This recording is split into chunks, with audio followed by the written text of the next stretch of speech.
Vocês já ouviram falar da história dos lendários 300 espartanos? E se ouviram falar deles, mas sabem a origem de tudo isso? Fala, povo historiador, belezura com vocês? Esse é o terceiro e último vídeo sobre a civilização grega. E para encerrar esse assunto de Grécia, iremos abordar sobre as guerras gregas. Então, deixando de enrolação, vamos pro vídeo.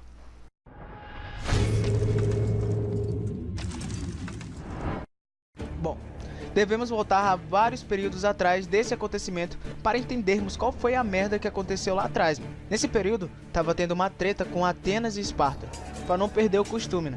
Motivo? Simples. Um queria ser superior que o outro. Os atenienses tinham vantagens marítimas, enquanto os espartanos tinham as vantagens em terra. Então a porrada já estava rolando solta ali. Naquele momento, grego matando grego. Mas aí, os espartanos conseguiram se sobressair diante dos atenienses. E aí eles, se borrando de medo, foram chorar para o imperador Dário, para que ele pudesse ajudar os atenienses contra os espartanos. Esse imperador nada mais era do que o líder do maior e mais incrível império da época, o Império Persa. Seu território era monstruoso, pois os persas, eles eram malandros, mano. Eles agiam de outro jeito. Enquanto os outros povos invadiam e já saíam destruindo e matando tudo em sua frente, eles não. Só chegavam dando aquela moral na cidade e falando que eles podiam continuar vivendo normalmente, seguindo seus costumes, sua religião, etc. Mas deveriam pagar uma taxa para o Império Persa. E com isso, o Império Persa ficou blindado. As terras que eram próximas deles acabavam logo se juntando para evitar futuras invasões. Os caras eram brabos. E o seu território começou a se expandir, chegando até a atual Turquia, justamente pertinho do povo grego. E eles já começavam a desejar dominá-los. Então tava tudo beleza, os atenienses cagando de medo chamaram eles para ajudar.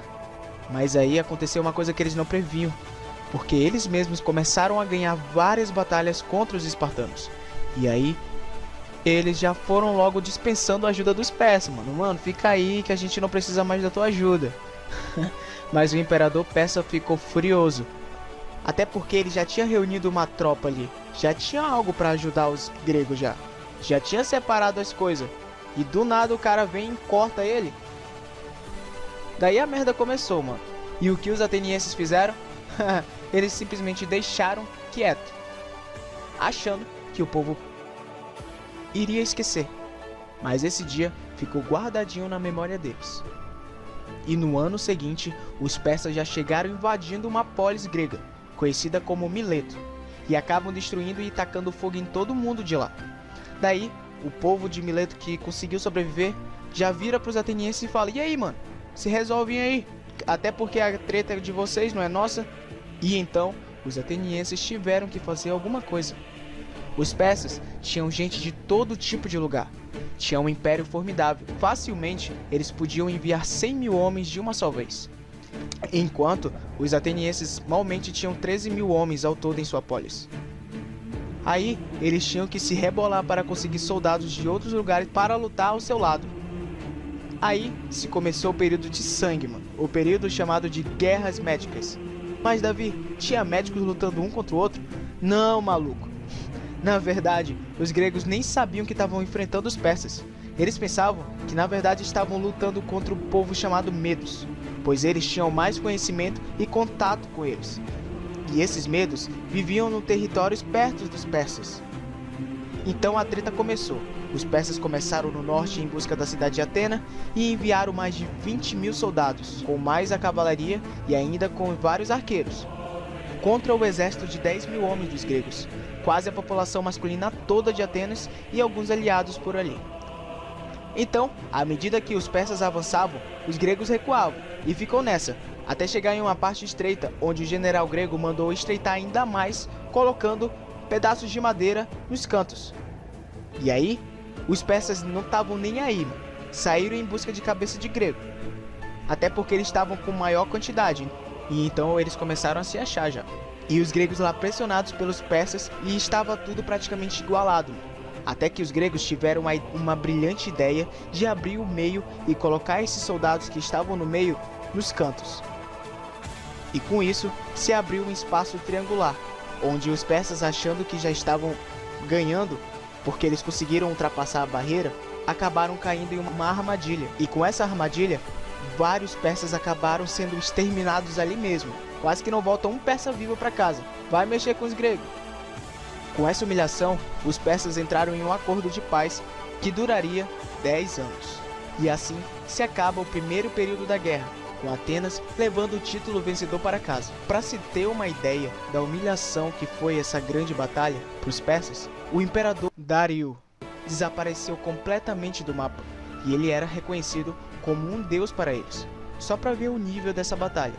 E essa batalha ficou conhecida como a Guerra de Maratona.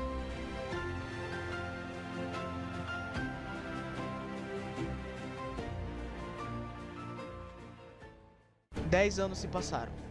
O tratado termina e os persas nunca conseguiram engolir essa derrota para os gregos. O novo imperador, Xerxes, já começara a reunir seu exército, que nessa não seria só 20 mil homens como na última vez. Agora seria mais de 200 mil homens, mano, de acordo com estimativas recentes, é claro. Mas mesmo assim, se fosse apenas a metade disso, já era muito soldado da mesma forma. Só que tinha uma coisa que os persas não esperavam. Na Grécia, existia uma elite de soldados altamente treinados, liderados pelo rei Leônidas, rei de Esparta.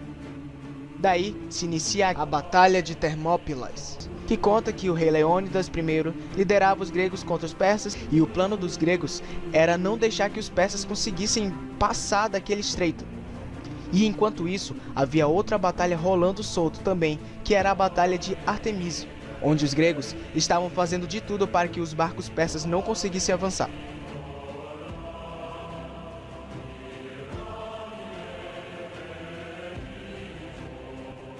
E enquanto rolava essa batalha, o resto dos gregos marcharam para Termópilas com um exército com um pouco mais de 7 mil soldados.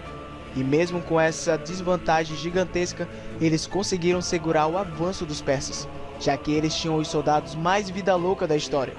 Os persas estavam tão convencidos que iriam ganhar que durante 4 dias eles não fizeram absolutamente nada. Apenas ficaram lá parados e acampados, enquanto os gregos ficavam lá aguardando alguma reação. E então o próprio Xerxes aparece falando para que os gregos se rendessem logo.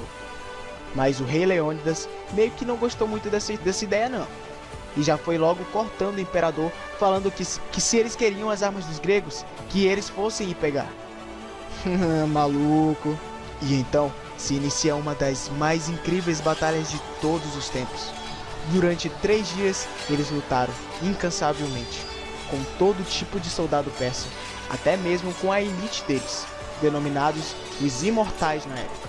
Pelo menos até serem mortos pelos soldados gregos. Tudo parecia estar andando perfeitamente bem. Mas tinha acontecido uma traição que o povo grego não esperava. Através de um homem chamado Eflautes, que acabou contando para os persas uma outra maneira de conseguirem passar sobre o exército grego.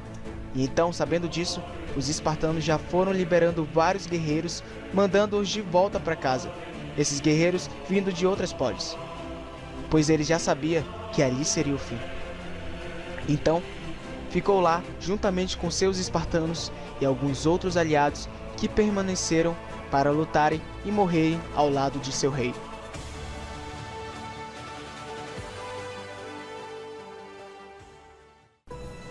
Após a derrota de Termópilas, a marinha dos aliados em Artemísio resolveu se retirar e foram para uma região chamada Salamina, enquanto os persas marcharam rumo a Atenas, conseguindo cruzar a Beócia e capturando a cidade de Atenas. Mas os atenienses já tinham sido recuados de lá. Mas isso não significava que eles iriam abandonar a batalha. E logo depois, os gregos conseguiram ganhar uma batalha decisiva em Salamina, fazendo o imperador Xerxes e grande parte de seus soldados recuarem para a Ásia com medo de serem capturados. O resto que ficou para completar a missão de dominação foram abatidos no ano seguinte na Batalha de Plateias. E assim, os gregos conseguiram vencer os temíveis persas novamente.